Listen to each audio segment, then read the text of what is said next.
Se não vai ter o dólar, vai ter que ter outra moeda para substituir o dólar. Na história do mundo, a gente já teve a opção do marco e do ien serem os substitutos.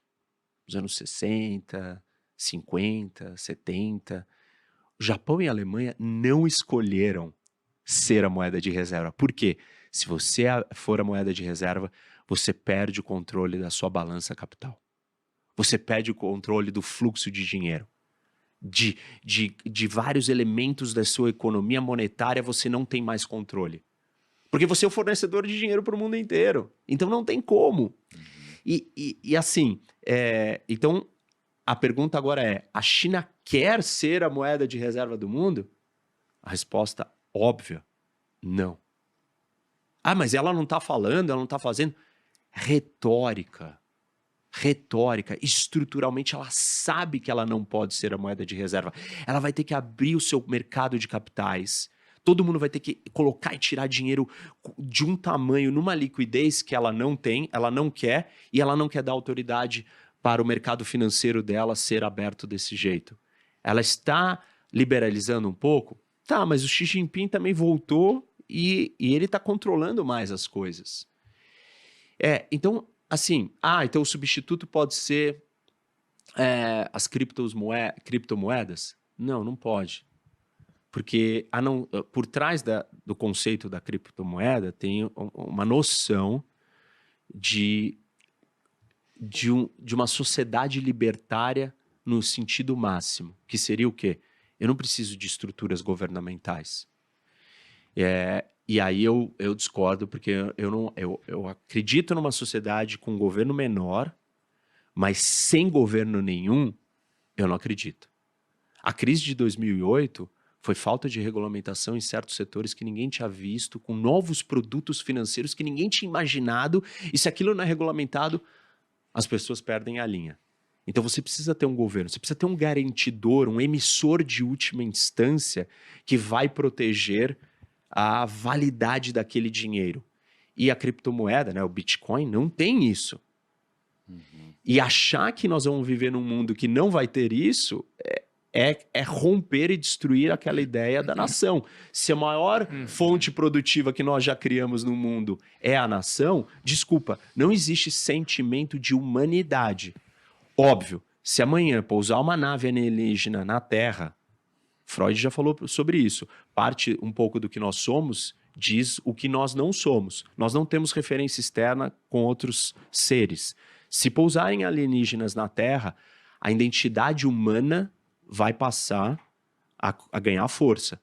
E nesse contexto, talvez a gente possa ter uma estrutura humana sem governo, sem a artificialidade da nação, entendeu? E aí talvez um Bitcoin possa ganhar a capilaridade que ele teria que ganhar para ser a moeda do mundo.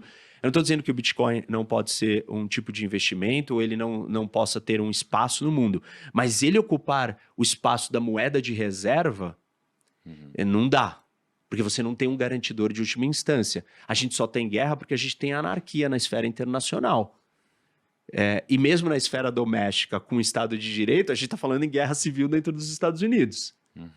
Então, a gente precisa de ordem. Uma das grandes evoluções que nós fizemos foi a criação de uma autoridade central maior. Imaginar que o dinheiro vai existir sem uma autoridade central maior, nós não estamos nesse passo, a humanidade não chegou aí ainda. Ou seja, tudo isso para dizer que não existe nenhum substituto ao dólar, nem de perto. Nem de perto. Os Estados Unidos podem estar passando por problemas, mas a China tem outros problemas muito graves. Que muito a gente sérios. sabe ainda. Isso. Que as pessoas não estão estudando a China a fundo. Eles só olham para a pujança, para o tamanho. É gigante. Nossa, olha quantas pessoas saíram da pobreza. É fantástico, é uma história fenomenal. Mas o per capita chinês é $12.500. Não sei se todo mundo sabe qual é o per capita americano. $70 mil. $70 mil para 12.500.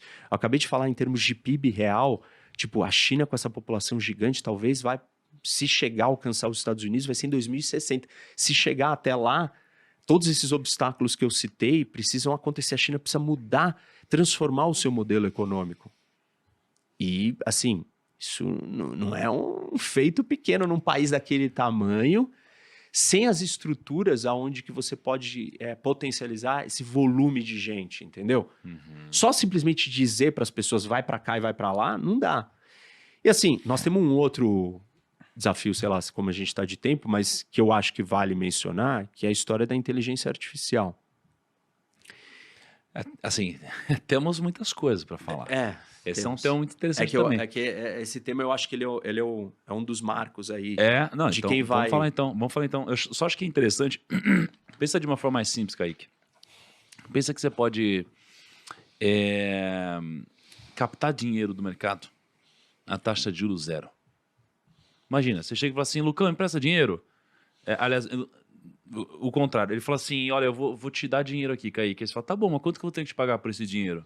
Só que você pegar. Aí ele fala assim, nada, você só me devolve Nada. esse dinheiro. Eu falo, o quê? Tá louco, então Me dá aí. toma aí, né? Pega aqui. Caraca, então assim, imagina como é interessante eu poder pegar dinheiro de todo mundo sem precisar pagar juros. Eu estaria com uma mansão gigante agora. O que você vai fazer? Você vai gastar mais do que você tem, mais do que você pra ganha. caralho. E prova que você se Ia endividar. parcelar Casa própria, e parcelar em carro. 60 anos. E tem um tá efeito tudo bem. nocivo, um dos efeitos nocivos, desindustrialização. A eleição do Trump tem a ver com isso. Por quê? Porque se as pessoas, se os Estados Unidos não exporta tanto, porque ele importa muito. E por que ele importa muito? Tem muita abundância de dinheiro, eu começo a comprar, eu começo a valer mais do que os outros. Tudo que você faz fica barato para mim. Por que eu vou produzir aqui se o seu é mais barato? Então eu vou comprar da China. Se eu tô comprando da China, eu paro de produzir aqui dentro. E aí vai ter um monte de gente que começa a perder o emprego. Então, assim, a noção fundamental que sempre foi falada aos últimos anos, das décadas, é que o dólar ser a moeda de reserva, e o ministro das Finanças francês usou essa frase, é um privilégio exorbitante. Tem um monte de gente dizendo que você ser a moeda de reserva é um fardo exorbitante. Se você perguntar para o trabalhador americano, ele quer emprego, ele quer ganhar mais e ele quer ser mais competitivo. Os Estados Unidos têm condições de ser. Só que aí ele tem que parar de privilegiar as importações.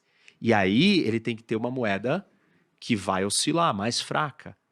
Então, para setores da economia americana, o dólar deixar de ser a moeda de reserva não é um colapso dos Estados Unidos, ao contrário.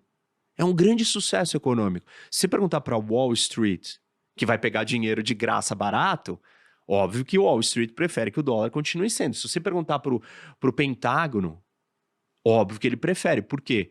Em vez de ter que entrar com soldados na guerra da Ucrânia, vamos só fazer sanção econômica, porque o nosso dinheiro permite a gente fechar as contas e as torneiras dos russos. E é um jeito da gente não ficar sentado e não fazer nada, ao invés de ter que ir para a Terceira Guerra Mundial contra a Rússia. Então, o Pentágono e o Wall Street querem que o dólar continue sendo a moeda dominante de reserva. Mas o trabalhador médio americano, talvez nem saiba, mas se ele olhar para a situação e os efeitos, para ele, se o dólar deixar de ser a moeda americana, a economia americana vai bombar.